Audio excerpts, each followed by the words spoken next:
आज की वीडियो में हम जानने वाले हैं जब हमारी गेहूं की फसल 30 दिन से लेकर 70 दिन के आसपास की हो जाती है तो ऐसी अवस्था में हमें गेहूं की देखभाल कैसे करनी है। 30 से 70 दिन के बीच में कौन कौन सी खादों का इस्तेमाल करना है, बहुत ही छोटी सी वीडियो में हम संपूर्ण जानकारी आपको देने वाले हैं। तो पूरा वीडियो जरूर देखिएगा और चैनल पर नए हैं या पुराने हैं अभी तक आपने सब्सक्राइब नहीं किया है तो फार्मिंग विद SRJ चैनल को सब्सक्राइब करके बेल आइकन दबाना मत भूलिएगा। वीडियो को लाइक भी करें, अपने अन्य किसान साथी के साथ वीडियो शेयर भी जरूर करें। चलिए वीडियो स्टार्ट करते हैं। सबसे पहले हम जानते हैं 30 दिन पे क्या करना होता है। सबसे पहले अगर अभी तक आपने पहला पानी नहीं लगाया है तो सबसे पहले पहली सिंचाई कर देनी है। पहली सिंचाई के बाद में आपको डालना है 40 kg यूरिया। इसके साथ में आपको डालना है जिंक सल्फेट 33% वाला लगभग 4 से 5 kg, या फिर जो जिंक आता है 21% वाला, इसकी 7 से 8 किलोग्राम मात्रा डालनी है। इसके साथ में आपको डालना है सल्फर। सल्फर जो आता है 90% वाला, इसकी 3 से 4 kg मात्रा डाल देनी है। 3 चीज़ें आपको पहले पानी के बाद डालनी है। अगर आप इन तीनों खादों का इस्तेमाल करते हैं बहुत बढ़िया लाभ मिलेगा। आपके पौधे में बहुत ज़्यादा कल्ले आएंगे, ग्रोथ अच्छी होगी, आपके पौधे में हरियाली रहेगी, अच्छी सी विकास होगी। तो यहाँ पे यूरिया का काम होता है वानस्पतिक विकास में हेल्प करना।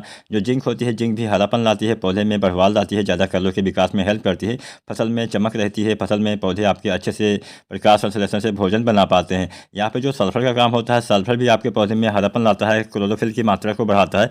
सल्फर से नाइट्रोजन की उपलब्धता भी बढ़ जाती है जिससे अच्छा लाभ मिलता है। तो ये 3 चीज़ें आपको पहले पानी के बाद डाल देना है। उसके बाद में लगभग 1 सप्ताह के बाद में आपको NPK 19-19-19 का इस्तेमाल कर देना है। लगभग 30 से 35 दिन या 40 दिन के अंदर आपको NPK 19-19-19 डाल देना है। और NPK 19-19-19 की आपको लगभग 1 से 1.5 kg मात्रा पर एकड़ के हिसाब से किसान साथियों यूज़ करना होता है। जब आप NPK 19-19-19 डालते हैं तो इसके साथ में आपको सागरिका लिक्विड डालनी चाहिए जिससे अच्छा लाभ मिलेगा, अच्छे कल्ले आएंगे, फसल में भोजन बनाने की क्षमता में विकास होगा, जड़ों का विकास अच्छे से हो पाएगा। तो सागरिका लिक्विड आपको डालनी है 300 से 400 ml। इसके साथ में NPK 19-19-19 या फिर NPK 20-20-20 1 से 1.5 kg डाल देना है। बढ़िया लाभ मिलेगा, अच्छे कल्ले, अच्छी ग्रोथ होगी, हरापन बना रहेगा। इसके बाद में अब हम आते हैं दूसरी सिंचाई की तरफ। तो दूसरा पानी हम 40 से 45 या फिर देर हो गई है तो 50 या 55 दिन पे भी आप लगाते हैं। तो दूसरा पानी लगाने के बाद में फिर से आपको यूरिया देनी होती है। वैसे तो 40 से 45 दिन पर दूसरा पानी लगा देना चाहिए, लेकिन देर में बुआई की है तो आप 50 दिन तक भी लगा सकते हैं। दूसरा पानी लगाने के बाद में फिर से आपको यूरिया 40 kg डालना होता है। और बाई चांस आप दूसरा पानी अभी लगाने वाले हैं लेकिन अभी तक आपने किसान साथियों जिंक का इस्तेमाल नहीं किया हुआ है तो दूसरे पानी पे भी आप जिंक की पूर्ति कर सकते हैं। तो 33% वाले जिंक आपको लगभग 4 से 5 kg डाल देनी है, या फिर 21% वाले जिंक 7 से 8 kg दूसरे पानी पे भी आप डाल सकते हैं। अगर आपने अभी तक दूसरा पानी आप लगाने वाले हैं और अभी तक आपने सल्फर का इस्तेमाल नहीं किया है तो ऐसी कंडीशन में इस अवस्था में भी आप सल्फर डाल सकते हैं।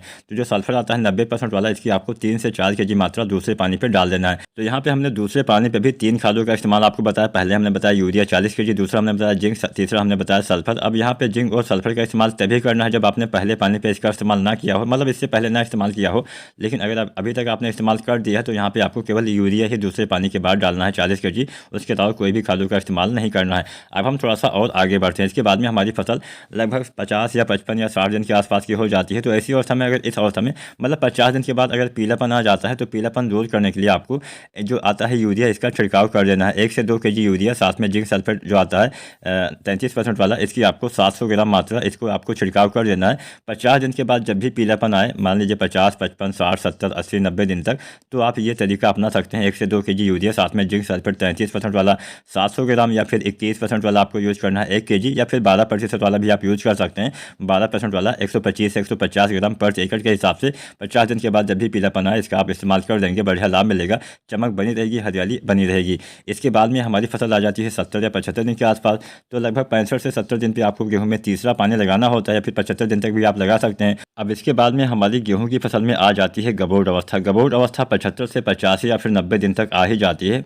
अपने किस्मों के हिसाब से कुछ किस्में जल्दी तैयार होती हैं तो वहाँ पे जल्दी आती है, जो किस्में देर में तैयार होती हैं वहाँ पे देर में आती है। तो बालियाँ आने से पहले बालियाँ बनते समय आपको NPK 0-34 का इस्तेमाल करना है 1 से 1.5 kg, साथ में बोरोन डालना है 20% वाला लगभग 100 ग्राम। इसके साथ में सागरिका लिक्विड 300 से 400 ml डालना है। और गबोड़ अवस्था में बालियाँ आने से पहले अगर पीलापन दिखता है तो यहाँ पे नाइट्रोजन की पूर्ति के लिए हरापन लाने के लिए आपको यूरिया का छिड़काव कर देना है। तो दानेदार यूरिया 1 से 2 kg आपको डाल देना चाहिए। तो यहाँ पे हमने 4 चीज़ें आपको बताई।